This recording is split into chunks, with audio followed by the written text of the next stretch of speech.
গাড়ি তো ডান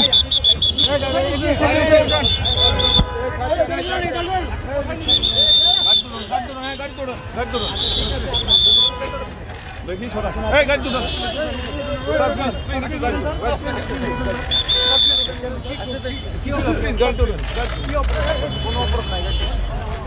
আচ্ছা চল আসো বল না করে কেন হ্যাঁ দেশ দিয়ে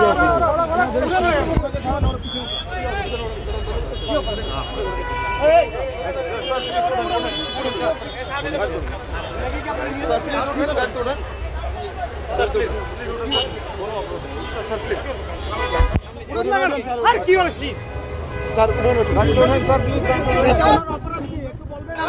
আচ্ছা ওনাদের গ্রেফতার করা হচ্ছে আপনারা কি আটক করেছেন না গ্রেফতার করেছেন ডক্টর স্যার আপনাকে কি আটক করেছে কে বলে পুলিশ স্যার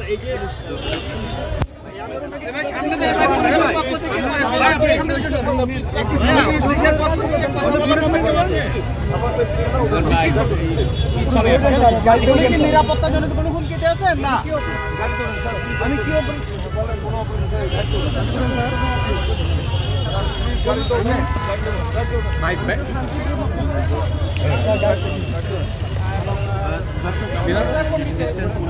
গাড়িতে ডক্টর মহিন খানকে উঠানো হয়েছে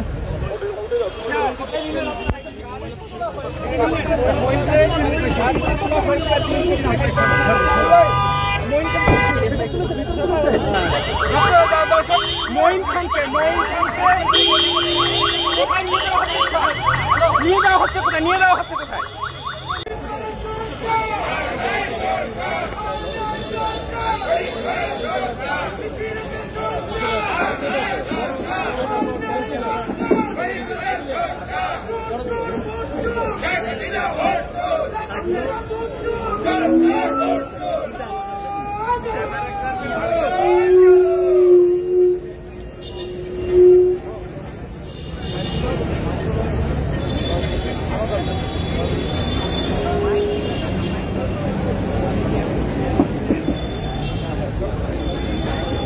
গণতন্ত্র মঞ্চ আয়োজিত আজকে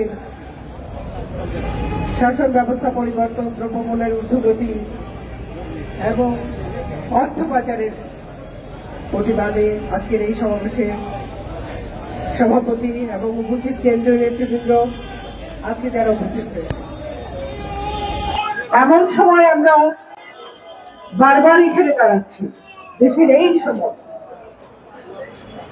যখন কথা বলছে কতজনে, সেটা দেখে সরকারি লোকজনের নানান ধরনের মন্তব্য, সরকারের সহযোগিতায়, সরকারের পৃষ্ঠপোষকতায়, সরকারের সুবিধাপুষ্ট তারাও নানান ধরনের কথা বলে। কিন্তু যে বৃহৎ জনগোষ্ঠীর পক্ষ থেকে আমরা প্রতিবাদের জন্য দাঁড়াই, সেই জনগোষ্ঠীকে কেউ চোখে দেখতে পায় না।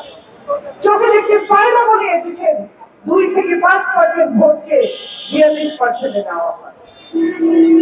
আমাদের কি যে একটা অনুশোচনা হওয়া দরকার জাতি হিসাবে, কিন্তু সেটাও হচ্ছে না। এমন ভাবে ভয়ের চাদরে সমস্ত কিছু ঢেকে রাখা হয়েছে মানুষের, যদিও বা দ্রব্যমূল্য থেকে সবকিছুতে মানুষ যায়, কিন্তু মানুষ কথা বলতে পারছে না। মানুষ কথা বলতে গেলেই তাদের সমস্যা। আমাদের দেশ নিয়ে ষড়যন্ত্র তারা করছে, তারা ক্ষমতায় থাকার জন্য ষড়যন্ত্র করে। দেশের স্বাধীনতা, সার্বভৌমত্ব, নিজস্বতা, স্বাধীনতা সবকিছু বিলিয়ে দেয় তারা। জনগণ পরিষ্কার বোঝে এই 17 কোটি জনগোষ্ঠীর যে দেশ, কিছু যদি এখন মনেও হয় যে পার পাওয়া গেছে, আসলেই কি তাই হবে? পার পাওয়া যাবে? পার পাওয়া যাবে না। সমস্ত পাপের কিন্তু হিসাব হবে। এই যে মিথ্যাচার, এই যে উন্নয়নের ঝা চকচকে কথা, বড় বড় কথা, এবং খুঁজে কিছু হতে না হতেই বিরোধী দলকে দোষারোপ করে। বাজারে দ্রব্যমূল্য ঊর্ধ্বগতি, তাও নাকি বিরোধী দল করছে। তাহলে আপনি ক্ষমতায় আছেন কেন? বিরোধী দলে যদি দ্রব্যমূল্য নিয়ন্ত্রণ করবে, আপনি আছেন কেন? আপনারা আছেন কেন? মানুষ তো খেতে পারছে না, পুষ্টিহীনতায় ভুগতে ভুগতে আজকে এই জাতিটা কোথায় গিয়ে দাঁড়াবে সে চিন্তা আমরা করছি, জনগণ সে চিন্তা করছে। এখানে পড়াশোনার পরিবেশ নেই, বেঁচে থাকার পরিবেশ নেই, ন্যূনতম এক মুষ্টি খেয়ে যে বাঁচবে সেই উপায়টা বন্ধ করেছে। দ্রব্যমূল্যকে নিয়ন্ত্রণ করা হলো না তো।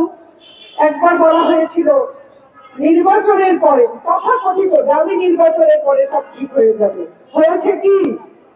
যারা চাল ডাল কিনে প্রতিদিন বাজারে আমরা সবাই জানি, আমরা কি দেখতে পাই বাজারের কোনো ব্যবস্থা হয়েছে? একটুও হয়। এমন অবস্থায় কি করে একটি রাষ্ট্র টিকে থাকতে পারে? এত বড় জনগোষ্ঠীকে পুষ্টির বাইরে রেখে, ক্ষুধার মধ্যে রেখে কি করে একটি একটি রাষ্ট্র আগাবে?